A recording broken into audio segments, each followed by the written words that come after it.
and don't walk in front of the camera. And when you speak today, when you speak loud and clear, that will help Mr. Deutsch. And thank you so much for coming and videotaping this for us. And I see some of you are still introducing yourself. Good. And it's good to see each one of you here. I probably should introduce myself because it's been 60 years now. And some of you folks, you don't have a clue who we are. And I want to tell you, these are the best basketball players in the state of South Dakota for many years. Give them a hand, would you? And I'm just glad that I can just play a little part of the South Dakota State A Championship. 25-0, that's not bad. I think we played all year long in 1963 without nobody getting sick. Not one of us. Okay? And that's one of the reasons we were 25-0, and plus we had good cheerleaders. Okay? Big team. Thank you for coming. We're glad you're here. I've got to just tell you one quick thing. You'll all have an opportunity to speak. We were growing up. Some of us, Tony, and well, a few of us, we started just as kids. And there's two things I want to mention. Okay, number one is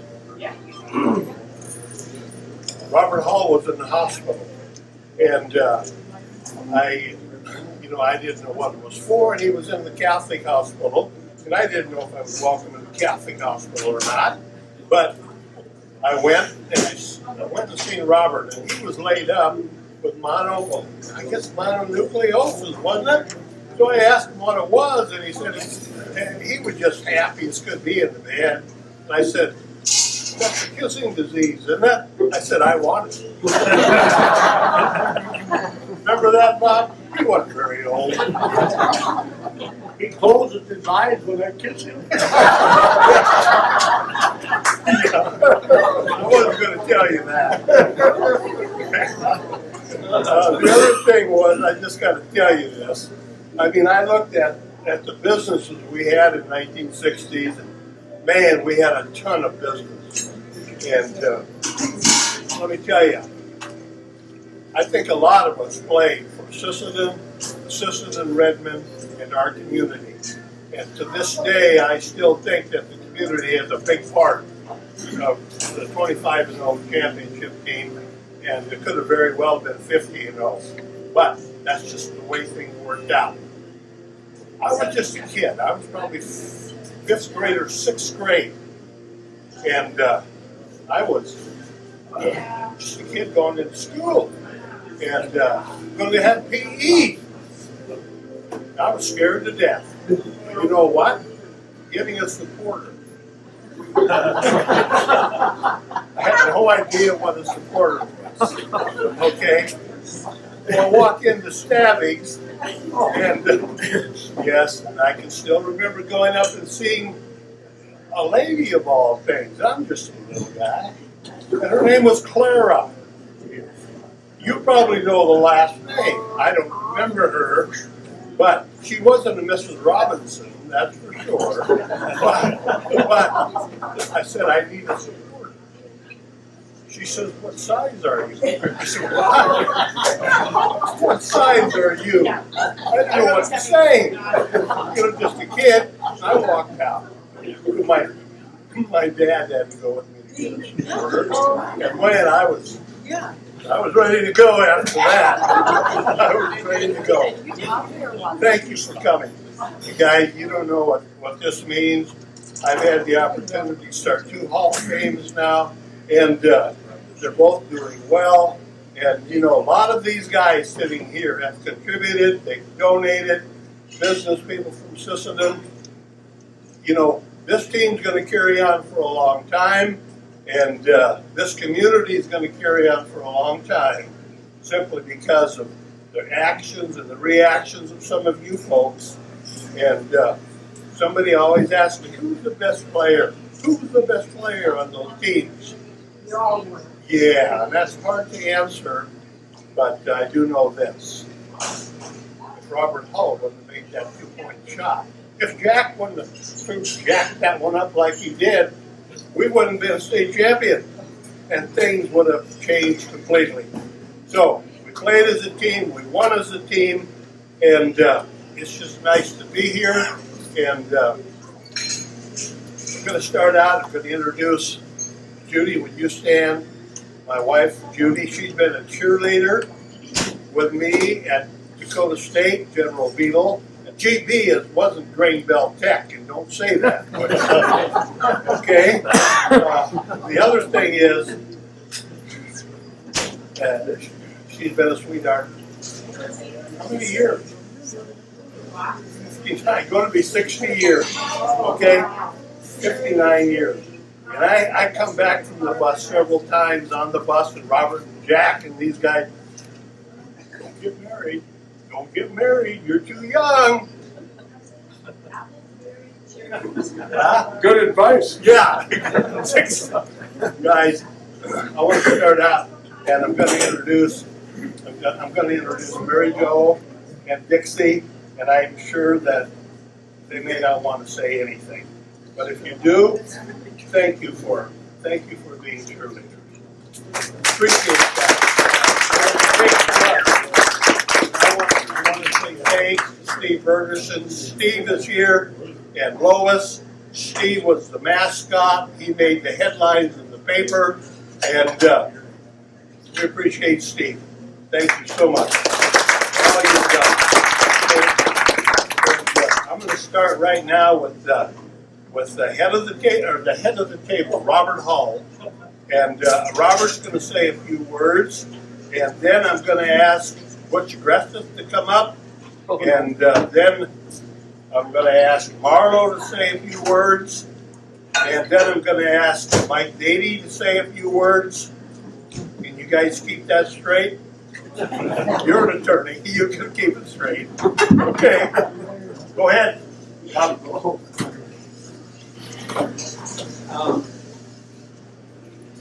Thank you all for being here. Yeah. Just wonderful. My heart's pumping. Not because I'm nervous, but I've done a lot of public speaking. But I just can't help but, take note of my room. And I want you to know, Mary Jane, that academics was not special. Oh, you don't consider me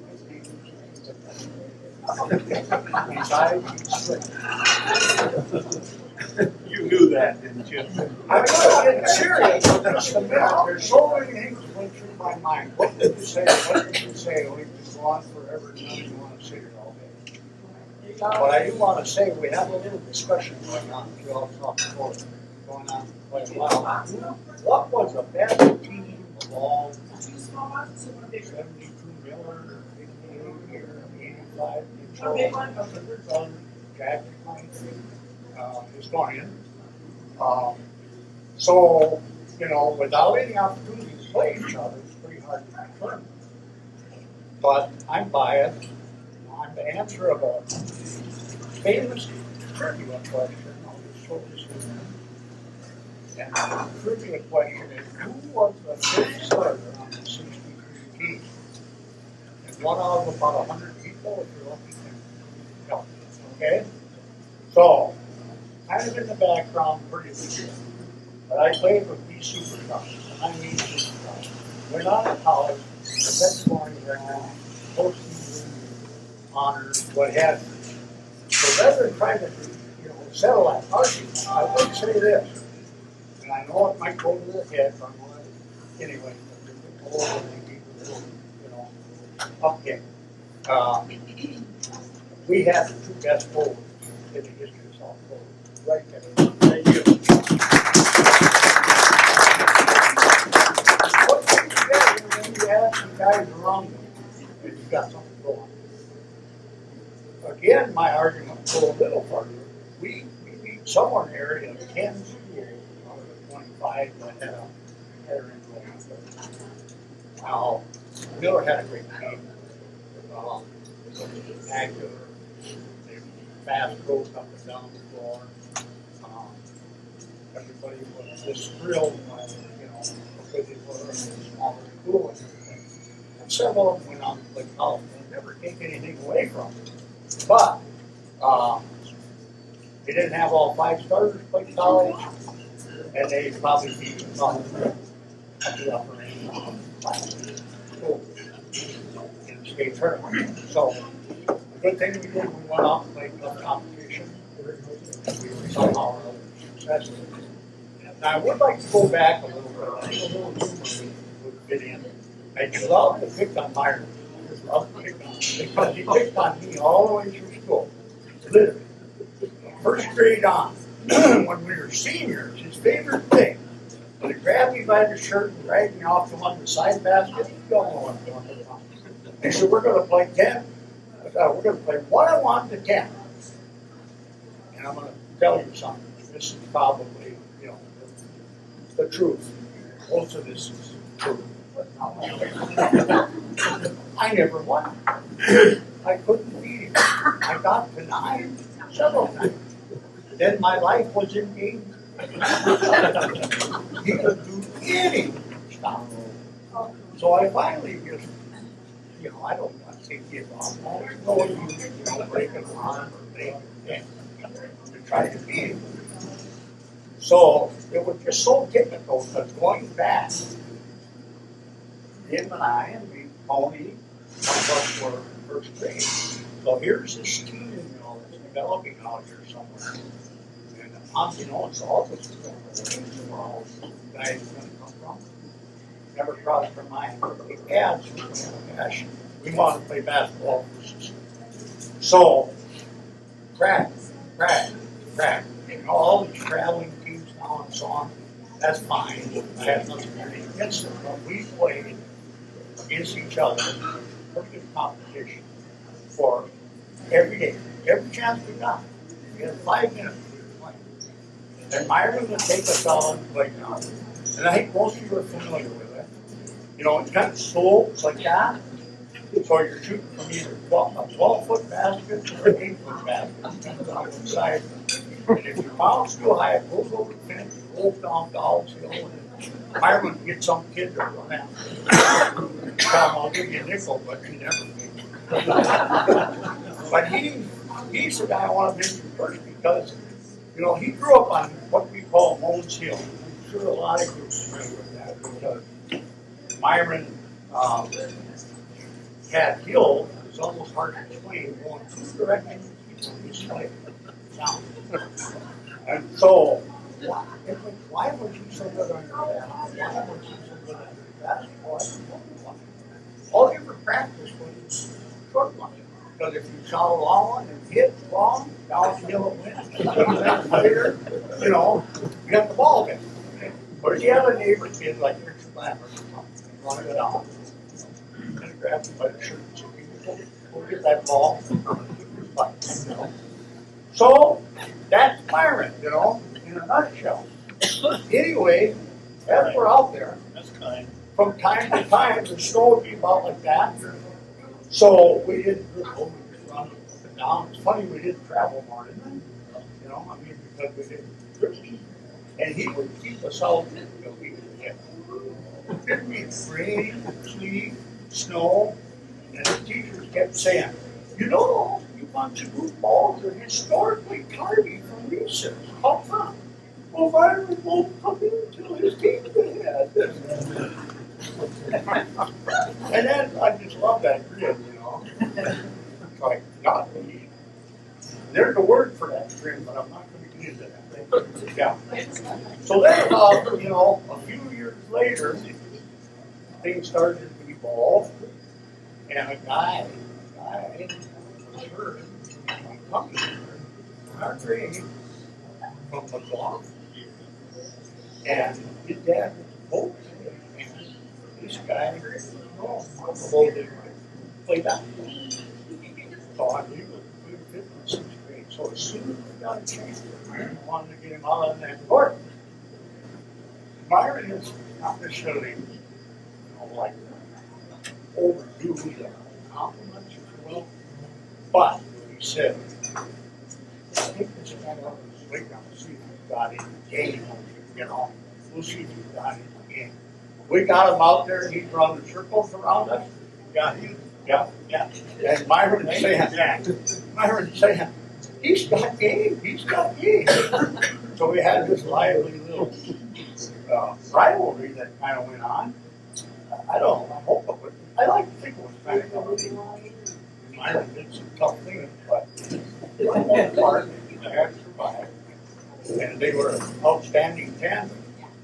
And then along the way came Simon Soul, and we kind of picked up some down by Peter, some other people who lead. Natural athlete, as good as they come, role player, not afraid to be the lead scorer. And we picked up underclassmen, Bob Rooster, outstanding guard. Tony's still with us. And so the team started to form. And history tells the rest. But I can't help but think back on all that and just marvel. That's what the one thing I just marvel at how long this all come together once in a lifetime. And here's all these guys that managed to get rounded up, and everyone has a story to it. And when we played most teams, they just shuddered. I didn't see us coming. Now, a little thing we have going here, and I'm going to wrap it up, but a little thing we have going here, we're doing a little work to renovate the gym, the old gym. And so I was only going to say it because we never lost the home game for 6.5 years. 6.5. And when those teams showed up, folks said, now we're pressing. Don't forget it. When they get off that bus, pick them up. And don't pick your eye off all night. My God, we took it serious. You guys want to play? Guard it. Question? Yeah. What do we do if they go to that? Go with them. Go with them. Follow them. Don't let them get your eyes off. And so that's how it went. And what fun. What a thrill. And to walk out on that court and say, well, we're probably going to dominate you. We were well prepared, play entire games with very few turnovers most of the time, maybe 5 or less. I don't have my friend Bob Rooster with us here today. Played guard with me, side by side. Only a very capable backup. These guys that weren't necessarily starters, I want to be mentioned. I don't want to overlook them. These guys, if you put them in our conference as a team, 6-man on up, they'd have given them a real run for their money. Matter of fact, I think they won the conference. That's the kind of depth we had. Every day they went out there and worked to make it better. So, it really made a difference. And you're all a big part of it. And I want you to know that. You are the champion. Yeah, thank you. That means wrap it up. There's a lot of people want to talk, but we got to give them a chance. Just want to share a little bit about Myron. Yeah, forget about it. Yeah, you still like each other. Bob, this is the last time I'm going to do something like this. Yeah. Because I know it's going to get worse. I know it's going to get worse. Okay? Let me tell you, when I think we were in 7th, 8th grade, I can't remember for sure, but we had a superintendent or principal named Tomahawk. Okay? And one day it was snowing, and we were out there, we were sitting over there by the courthouse, and let's get the next 2 cars that come. So, me, Robert, and I don't know who else was there, both like Steve. Steve, I hit his windshield. And I didn't think any big deal. And within 5 minutes of sitting in class, he called me in. I wonder why. I've always wondered why, but I know why. Somebody said so. My life's still in danger. What's your next? Come on, let's go. I am going to come up because it might be about you. Sit there then, and you live. No, I got a couple stories. There's a gentleman from Rossall that was up there when Tubby was up there in 1962 coaching, and that's the year you guys went up and played Fargo. And Kmart had just opened, so that was a big deal right on the university there. So Tubby Gunderson supposedly is in Kmart, and he runs into the Shanley's assistant coach because he knew everybody. And the coach went up to Tubby and he said, you know, the game isn't that far away. He said, you can't reveal any secrets that's going to change anything. He said, what do we got to do to beat them Redmen? He said, Tubby looked up at that guy and he says, you better hope they have a bus accident because if they get here, they're going to kick your ass. And if I recall, we beat them by 58 points. One other story. When I was about 23 years old, I had a part-time job at a little bar in Aberdeen. I was bartending and it was closing time. And this guy about my height with black rimmed glasses comes in, orders a beer, and we start blabbing and talking. He asked where I was from, and I told him, and I said, are you from around there? And he said, no, I grew up in Gregory. Well, right away I knew what it was leading up to because they didn't seat the teams back then. They drew them out of a hat. And Sisson's first opponent was Gregory. And he said, I got to tell you a story. He said, we're down in the dressing room. We're about a 500 ball club. We just started playing good the second half of the year, so we made it in. And he said, we drew Sisson. Oh, boy. He said, we didn't even want to go upstairs. So he said the coach is telling them how they're all this size and they haven't been beaten, they average this, and oh, God, he said, we didn't want to go up. He's telling each player, we're going to start out man-to-man. You got this number, you got this number. And his name was John Nabola. He passed away a few years ago. But he said, John, you got 54. So he said, we get up there, we're running layups, and I looked down on the other end, and you know who 54 was. So he said, we got in the huddle before they introduced you, and whoops, he said, I looked at my buddy, and he says, I lucked out. What do you mean? He said, I got the fat one. Good. He said, did he take me to school? And that's the end of that story. One other thing, my neighbor, you all know Dwayne Donut. He graduated same year you did from Webster. He said one year they pulled up here in the schoolhouse and the driver said, well, get out, I'll go park the bus. And he said nobody was moving right away. And he says, come on, let's go. He said, we don't want to go in there. That's all they said. You could beat them 101 to 40 something. It was a blowout. That's all I got. Thank you. Okay, who's next? Mike. Mike, you would like? Yeah, we can do that. Who was next? Was it Mike? Mike. I could say something. Go ahead. I think we're all here and we're thinking about memories right about now, and we're stimulated to be thinking back. And I want you to know my memories of Sisson basketball go back to 1961 in particular. I was 12 years old. My dad and I got really close then. We'd get up early up to the game early because they'd always be sellouts. So the doors were locked until maybe a half hour before the East Red game. Dad and I would get at a certain spot that we liked. And I really liked that 61-62 team. And we went on the road to watch them. They were so good. And sometimes things don't work out for the best. And we were pretty darn sure we had that state tournament won. Some bad things happened. We were playing Sioux Falls in that game. We were there to watch it in 62. But you know what? I think sometimes when something kind of tough happens, it strengthens the resolve of the guys that get to come back next year. And I am certain that 62 team stimulated these guys that were able to come back, and that doesn't include Doug Nelson or Wade Gross, but it stimulates the rest of you to come back and take care of business.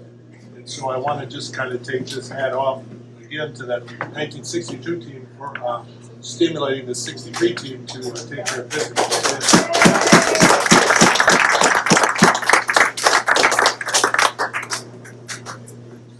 Thank you very much. Okay, Marlo? Oh, God. You can stand up. And then in very few words, and I'm going to repeat the same thing that I told Myron a little while ago, and I told his writer. All I have to say is that I recall that I was getting the shit kicked out of me 4 to 5 days a week, every day in practice. And most of it, I was guarding this guy right here. And how would you like to play him every day? Not just on a Friday night, but every day. That was brutal. That was brutal for me. So yeah, that's it. That's all I had to say.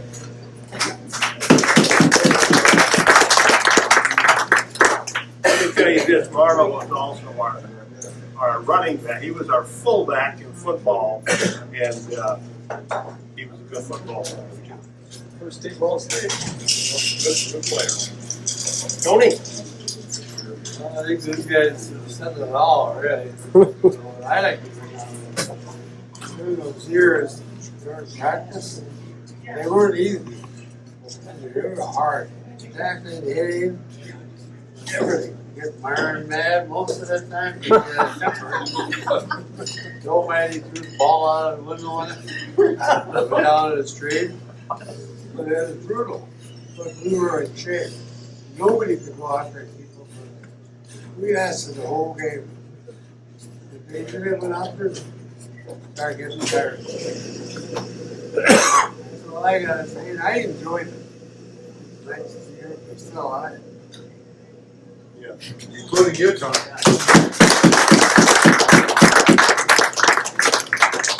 Next, Owen's gonna say a few words. Owen left Sisseton and went to play baseball at South Dakota State, and he did a nice job for us, and he was a steady player, and we're glad that you were on our team. Owen, appreciate it. Just wanted to say, more of one of our teammates. I was fortunate to learn in Fargo and was able to see Myron Williams. The reason we had a rough time finding out which living facility, retirement facility he was in. We found out that he changed his name, his last name to Kohakoka, which means leader and bringing people together. I asked him what that meant. That's what he told me. And I was thinking back on our days with Myron, and he was a quiet guy, but he was always engaged. And I looked more to the future, and he was really involved, and still is involved in the Vietnam memorial projects. And it means a lot to him, but because of his health, he hasn't been able to do very much. I would say he's not doing real well. He's bedridden pretty much. When I was up there this morning, he was visited by a couple of different therapists, and respiratory therapists and physical therapists. And just to give you an idea, I think he had an infection in his leg, the partial leg that he lost in Vietnam. It caused a septicemia in his body, kind of affected his kidneys, and that sort of thing. So he's not doing real well. They had to get him up as part of his rehab out of bed, and they used a kind of a hydraulic lift to lift him out of bed into the chair. So I just felt fortunate enough to visit with him for about an hour and a half. And I told him I would mention this to everybody, and the reason he's not here, he really wanted to be here. And he's really, I asked him, well, what, in your life, what is important to you? What things are really important to you? He said, sports. And he mentioned his involvement in the community also, but he mentioned the 63 championship game, and he wanted me to tell everybody that. So, I mean, that was pretty awesome. I just kind of grabbed my heart when I was there visiting with him, and it just felt like, everybody was there rooting him on. So, that's better. Thank you.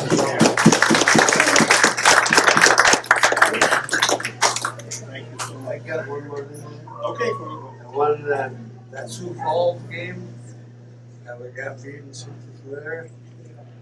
We've been going at that year. There's an assistant guy on Reed Sanders. Oh, he was a good player. He probably helped save that game. I know he's like gambled in it, but Reed did it himself, too. He was at one side. Yes, I invited Reed Sanderson to come to be here today. Jan, I visited with Jan, who lives in Brookings and golfs at the golf course almost every day. And he said Reed is just having some real issues, dementia. And so we sure would like to have him here. And I want to mention another player that we had that we lost. He was maybe a year or so. He would have been ahead of us, I believe. Jerry Hines. Okay, remember Jerry Hines? He was about 6'5", and I used to play with him down at his place at the church. And we could tell he was going to be a good player. And he went on to play with Tom McGran. They won the state tournament. I believe in 1960, but and Jerry was killed in an accident in a sectional tournament before, so he would have been a junior that year, I believe. But so that's my thoughts there. And Jack has got double duty now. He's going to speak for Simon, and I think you will enjoy what he has to say. Simon would have loved to have been here, but again, health issues. Some other problems. Okay, go ahead, Jack. Thank you. As Mike understands, I can only talk standing up because we never sit down, right, Mike? Simon Slow lives up in St. Cloud, and I had some email and telephone exchanges with him, and they started talking about his grandchildren and athletics, and he can't show up, so I said, Simon, can you put it on a piece of paper and send it to him, and he did. So I just want to read it coming from Simon. After graduating in 1963, I received a basketball scholarship to play at Dakota State University. I played there for 4 years, and in 2008, I was inducted into Dakota State University Basketball Hall of Fame, a great honor.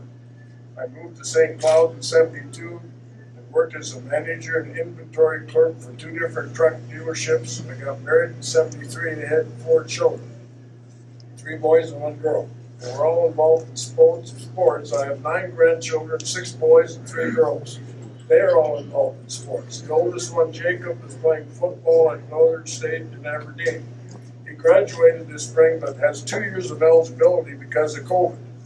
There are 2 scouts looking at him from the Vikings and the Kansas City Chiefs. He plays offensive tackle, 6'8", 325 pounds. All of my other grandkids are involved in sports. Jacob's sister, Lauren, is being recruited by over 20 Division I and Division II colleges to play volleyball. She's 6'3" tall.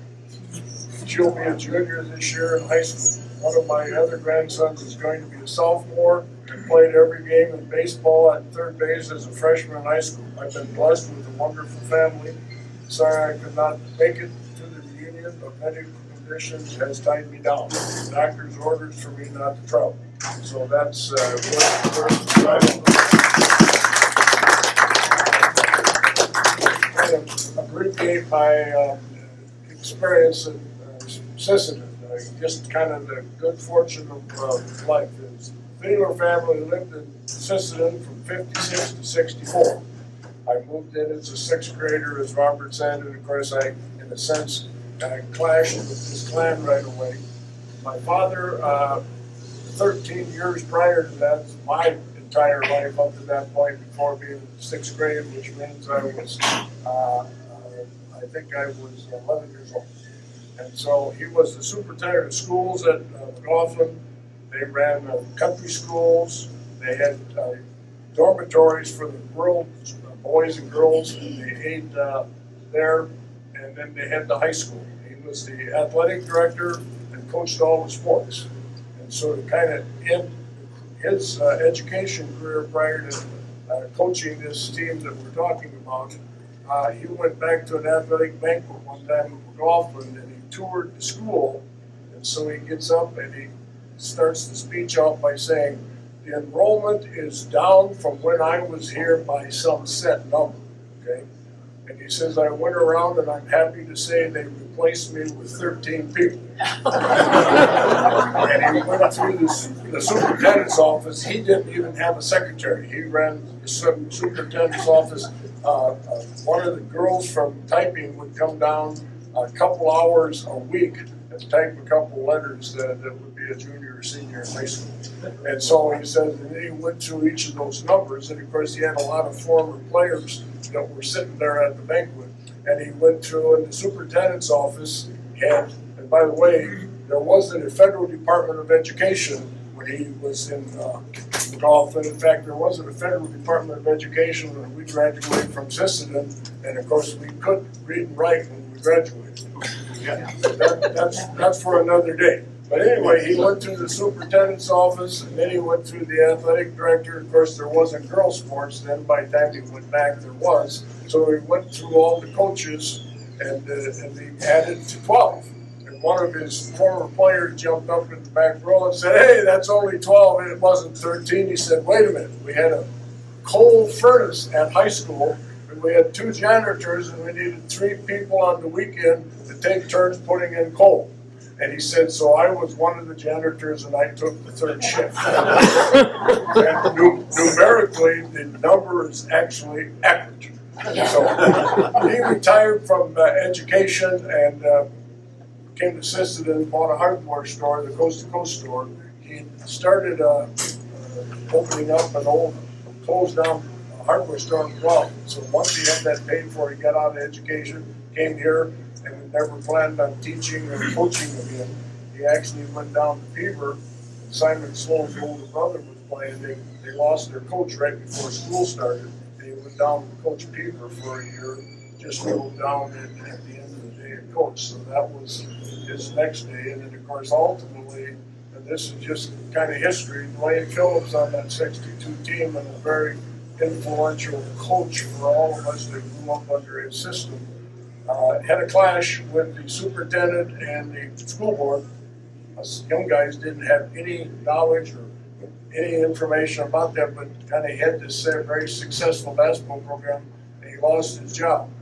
And so now everybody kind of the history of it is saying, well, that 63 team was going to go in and maybe have a very successful year, maybe win the state tournament.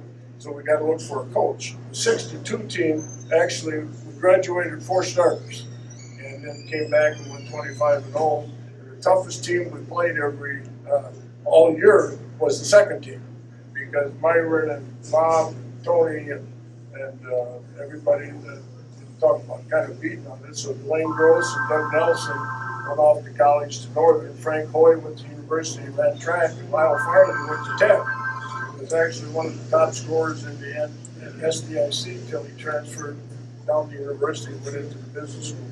So there was 4 college athletes that graduated, and we came back.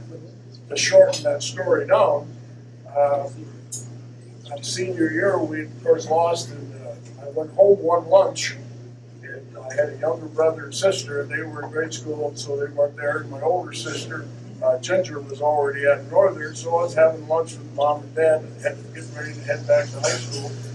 And my dad said, we got something to tell you, and kind of ask you your thoughts. He said, I think we're moving to Aberdeen. I've got the opportunity. By then he had an insurance agency here to take over a life agency in Aberdeen. And so we're going to move. What do you think?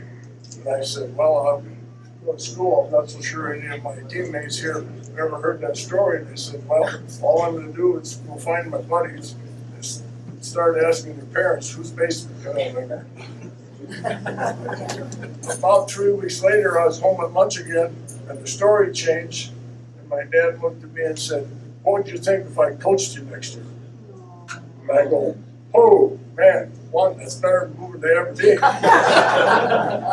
And 2, what's going to happen at the end? Of course, I basically grew up in a gymnasium at McLaughlin. My dad was a superintendent, coach, and everything, so needless to say, he had all the keys. And I don't remember when I wasn't riding the bus carrying the bags for the guys that were so big, because I was about that tall at the time. And so But now, all of a sudden, kind of my hero, so to speak, coaching wise, would be my father. And now we've got the pressure, my teammates, my buddies, and so forth, and my dad coaching. So, in a sense, the only way that thing was going to work out is if we went 25-0 and the state tournament, and it worked. So I would just wish he could be here because he'd be a little over 100. He died in 98 and 81. But we had about 3 team reunions and loved every minute of it. He coached basically for 20 years in high school, and the acme or the top of his career was getting a chance to coach us in '63. So I just got to bring him into the equation. So I went to college in 1963. My folks moved out of town in '64. So my most important years, I came from Sisseton. I didn't come from McLaughlin, and I didn't come from Aberdeen, where they moved to afterwards. I came from here. And driving into town, I'm thinking, how short a time is that? You know, you live here basically 7 years, because I was gone in '63, and then they went here in after '64. And so when you go home and visit, you never come back to Sisseton. So thank goodness Myron and Bob and so forth, and Tony and the guys around town got me back here, if nothing else, because of that. But I just kind of feel like the blessing in my life was just by pure chance. Some little kid that dreamed about being a McLaughlin midget. Hell, I never dreamed about being an assistant Redmond because I didn't know who they were. And the team was actually called the Midgets, and I was one because I was about that tall. And Bob Hall and I were about that thick.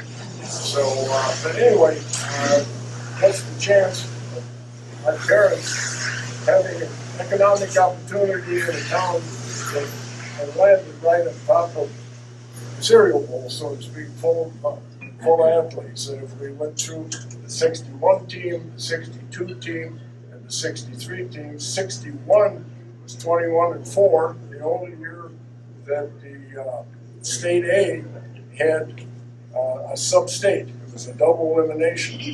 We beat Brookings and Flanders during the year, and then we had to beat them in the sub-state rather than just beat Webster and Watertown, which we would have done that year. And we lost to the Flanders Flyers, and we lost to Brookings in the Webster gym. And the reason we lost in '62, we were 13 points ahead with 3 minutes and 12 seconds to go, was we didn't go to the tournament in '61.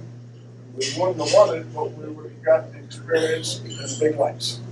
And so, in fact, there was a history that for multiple years, the winner of the State A in those years always was there the year before. And so it cost Custer in 1962, but it's the winner, so it's the '63 team. Custer was supposed to be one of the top teams in '62, and they didn't get out of their section. Rapid City beat them. And so they came in '63. We went out and played Custer in Rapid City. They were undefeated #1. We were undefeated #2. And we beat Custer by 1 point on the Rapid City floor. We beat Rapid City the next night by 5 or 6, not that many. And of course, in those days, Sioux Falls, Washington was the only public high school in Sioux Falls, and Rapid City Cowboys were the only public high school there. So the tournament was preset in the news media, not in the by the department or the athletics department of the state.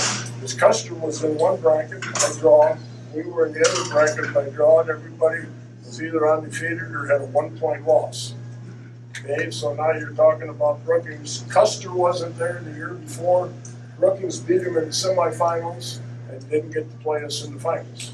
And so they lost a chance of winning the '63 tournament by not being there in '62, which I think is why we didn't win in '62, because we weren't there in '61. That's just kind of full bore, but I'll kind of take that kind of to my grave, just kind of thinking, if when you're 17 and 18, 16, 17 and 18 years old, things can go bad pretty fast.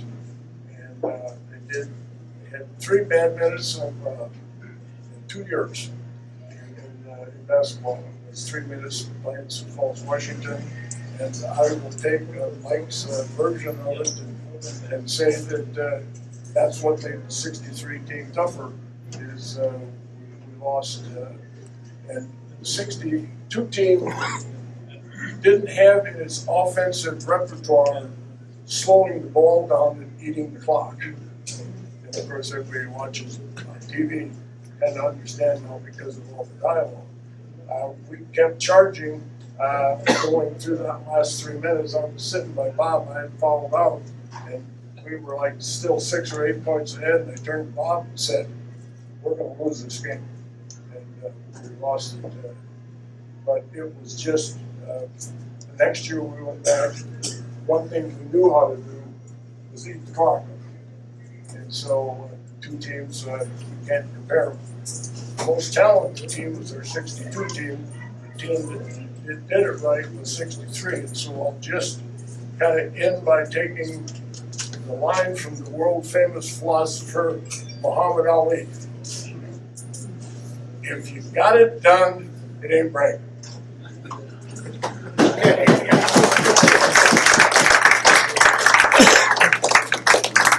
Thanks, Jack. I'm gonna save Tom here for just a little bit, but who else would like to say anything? You're sure well, Gordy.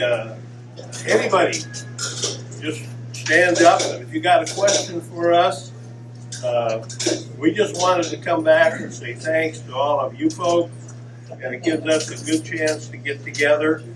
And I'm going to twist some arms later. And I'm kidding. Yeah, we'll have a good time. And anybody else have any questions? I'm proud of these guys. I mean, I know you are too. But Steve, you want to say anything? And Gordy, would you like to say anything, Steve? Well, I'll say a few things. He was our mascot right here. Yeah. Well, they played on the 62 team. Jack is a hard act to follow, but here I am. Yeah, I played on the 62 team.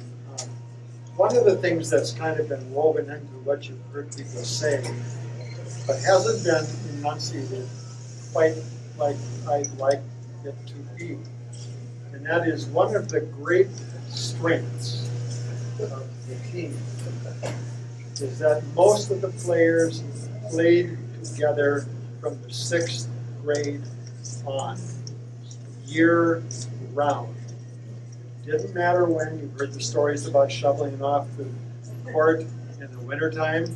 True story. We were out there with shovels. I was on the team at that point. Loved everybody. We got to know one another. We became such good friends.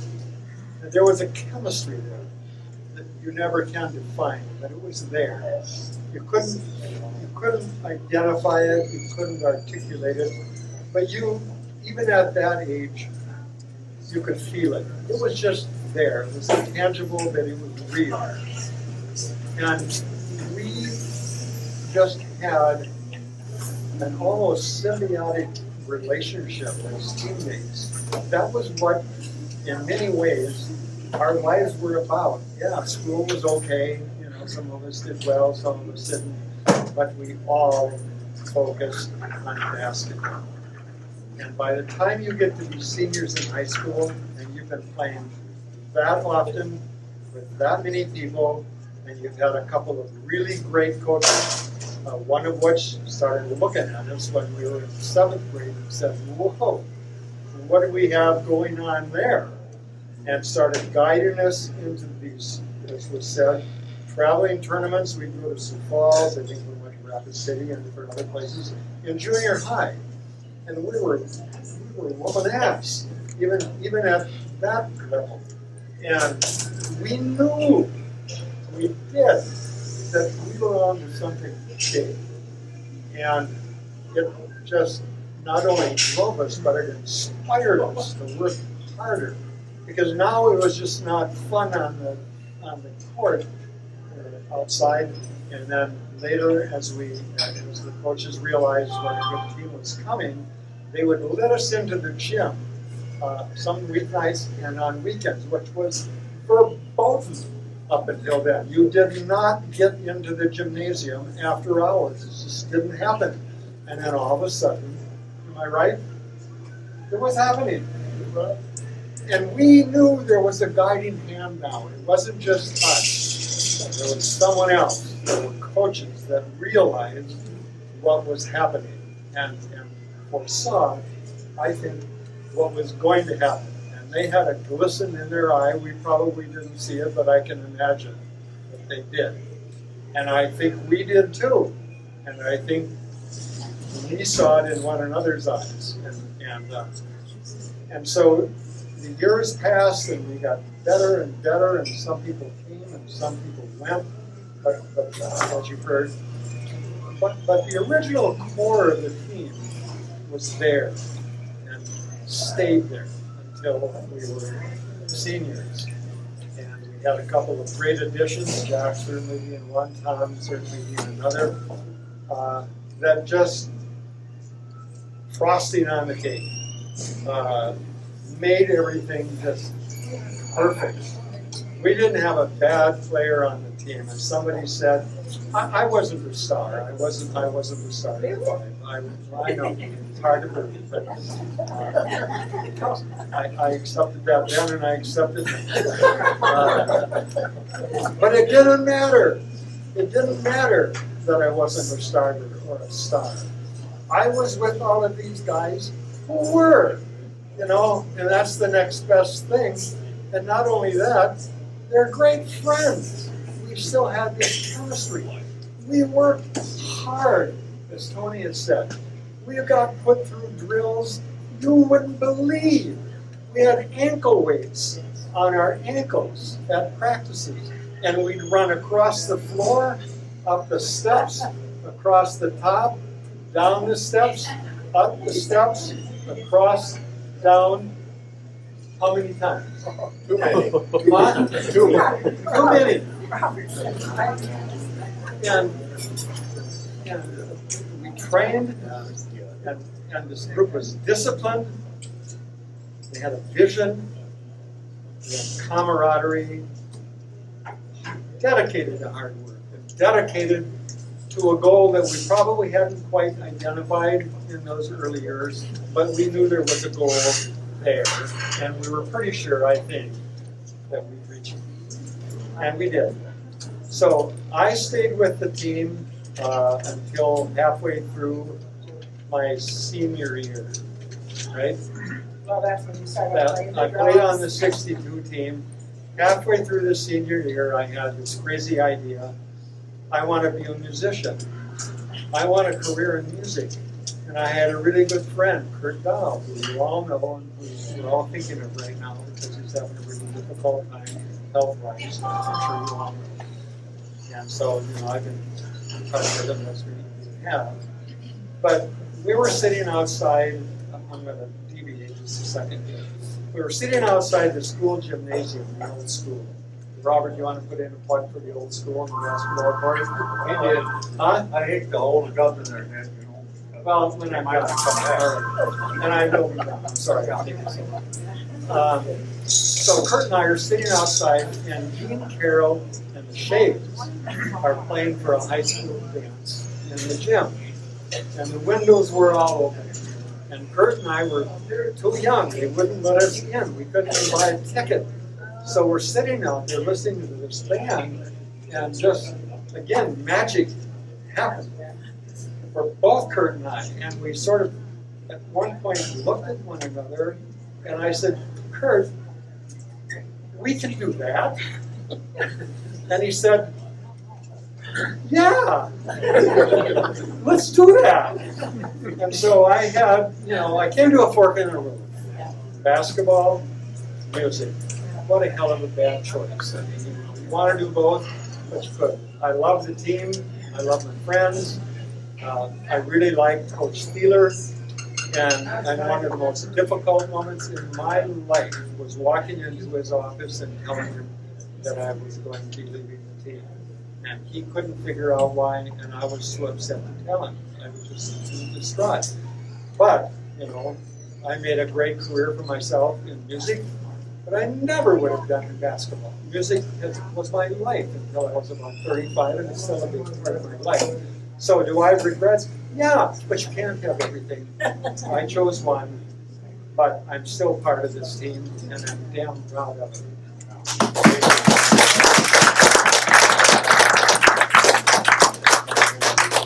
Would you like to say a few words? Very few.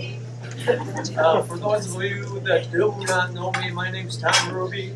I was sort of the add-on to this whole team. Most of these guys I met when I went out for football my senior year. My family moved from North Dakota down here my senior year. I didn't know where Sisseton was when my dad told me we were moving to Sisseton, South Dakota. I had no idea about the basketball program. None. Zero. No. I was a very successful athlete in North Dakota. I was an average athlete on this team. These guys were really good. And the things I learned the most being on this team was basketball games, and this can be things in life, come about because of preparation. We won our games during the week. The practices were not a cakewalk. They were hotly contested. Bob and I ran down and back just about every practice. I never beat that guy, but we were close. And I pushed him, and he pushed me, and that was kind of the way the whole team went. It was nobody gave you anything. You had to earn everything you got. Everybody competed, but they didn't beat you down, except Maryland. But that's the thing I learned about life, really, being on this basketball team, was the harder you work, the luckier you get. And that lesson that stayed with me through all my life, through the good times and the bad times. And it was just a privilege to be here. And I learned so much in 1 year about myself, about life, and all the good things that can happen when you really work your butt off and you're ready to go. Lots of nice things happen. It was a pleasure to work with these guys. Owen and I went to South Dakota State. We roomed together for a while down there. But you make lifelong friends doing this stuff too. Gordy, he was a little bit younger than the rest of us, but one hell of an athlete. Little sport athlete. But that's about all I have to say. Thank you.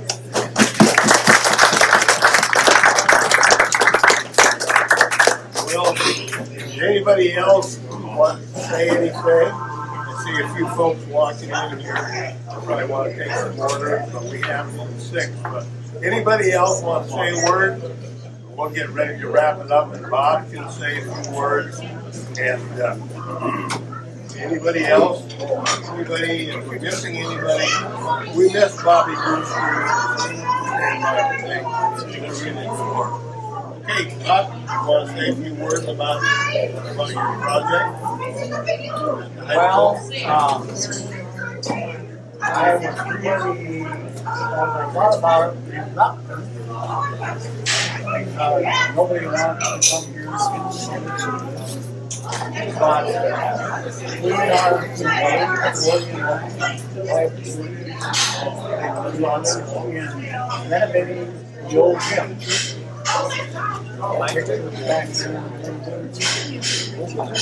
In the process, we're raising up putting in the floor. That's putting the old school muffle, and very interestingly built. Some engineers, please tell, it's very blocked. Where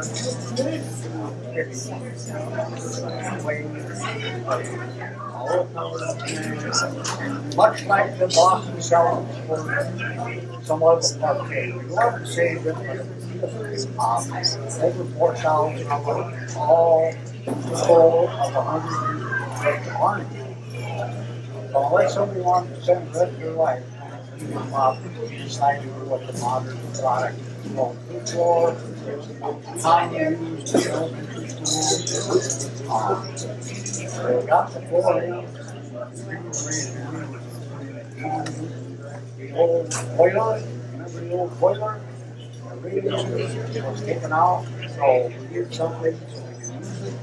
The system has a shortage of gym. Too many teams, we don't have enough gym. So we're gonna get a lot of use out of it. And we've had a little down years, we haven't really been too successful. Some of us feel, well, when you do this, I blah, blah, blah.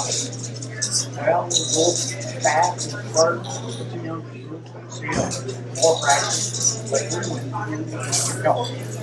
So that's what we've got going. I hope you can visit it. Rudy Rose, Stan, nonetheless, she is considered a bunch of gal, very easy. Gal, Green here, and a workaholic, and she has been up there for 12 years.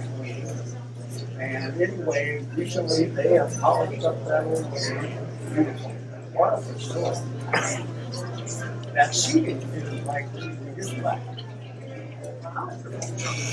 So, you can have youth tournaments, you have basketball, you have volleyball players, pickleball players. So, we're having plenty of time, enjoyable, trying to make that complete. Bob is talking about renovating the old gym. We're gonna get it done. Just want to make you aware of it. Thanks, Byron. And I'd like to say, just kind of listening to I would like to say on behalf of Bob Rooster, really struggling with his health, giving a nursing home in Brown Valley, trying to get him to company. He doesn't like the crowd. He has memory loss, and recently suffered a stroke about 3 weeks ago. That's affected his left side, his short-term memory even more, and his ability to get around. So he needs a lot of rehab. So what's sad is I really had up because we were side by side all over here. What fine to have him come and join us.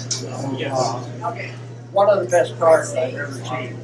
Ball handles, shooting defense, especially, and everything that went with it. The other team had a good guard. They were. Yeah, he was a ball player. Well, you want to say a few words? That's my wife that orders me around. Tries to keep me on the straight and narrow. Well, Bob needs a lot of help.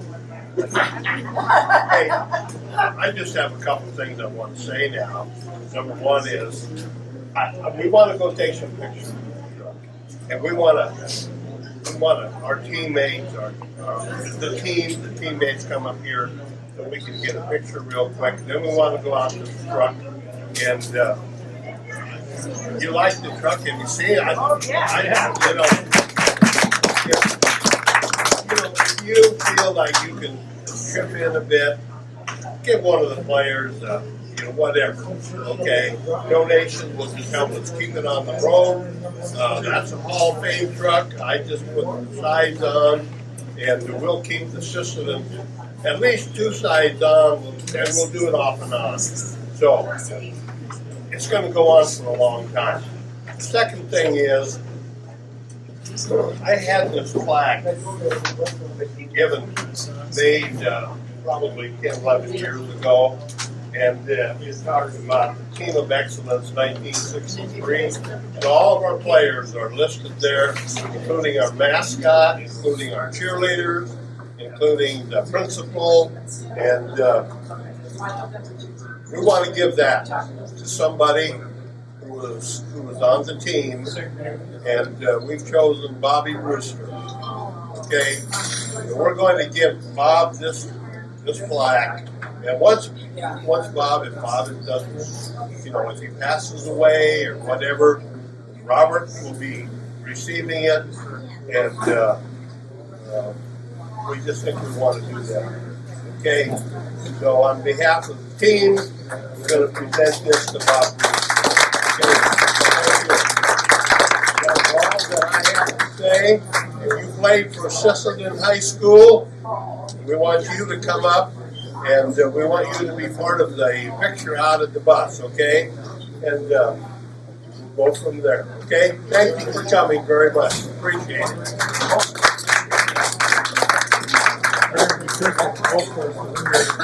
Already.